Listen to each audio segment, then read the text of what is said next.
Ko te mau ani o te nukualofa, ani ne mahalo atu. Ko ia lo serio, malo pesi au kataki, pa mo te hiva maari fuki. Hifoki, malo i puritu, si kataki tahone mo te tūlaki pia te ngaue. Au kole tu pe mo lo serio ke whakamahino mai, si au fwoi mahalo i te awhewhe ani. Iyo, i te awhewhe ani, tō tangata ani ngaue mo, i te ukale whaiwhakailo ko ni ko tā ofi. Ko te matua na fumai te kauwha ko soane koruse.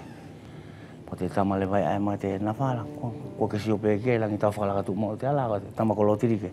Ko ni ko te hiva o te whae ani, au loto pe lo serio, te ke whakamahino mai mua te hiva ani. Malo i potu, ko te uhinga lewa o te whakaukau ani nea au ki te hiva ani o te whae, au mahalo ne lang ko te hiva ani ne lo ku whaui, i o to tō motu ki te whae.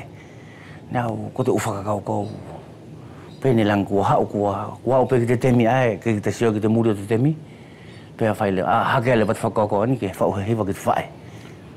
Ko te hiva fuki ani, ne kua hiva e te whoi mahalo ani o te cornios, pea te hiva e te whoi mahalo ani mai tahisi, ai ko te royal bandit.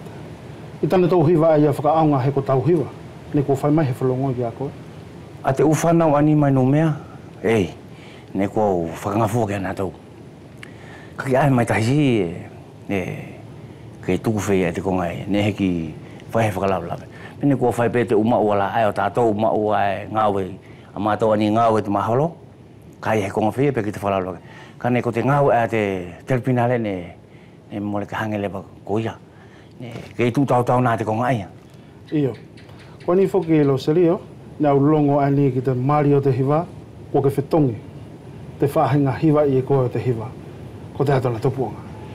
he ko tona tuponga ne kita hiwa kita i te u puke maholo ko te u kaupa pe ia fa kita no foi loto e kaki ani e tonu ke kita mahino ke kita e kita hiwa le vai ka sio mai te hai ko te tangata moni ani na hiwa te hiwa ai e ngela ko te me ani palo te tamani ko ta afi ko te whakahanga tonu i atu o te leo te tangata mo tana ilo ke sio te kainga ko te tangata moni ani e no tō whai te maholo ai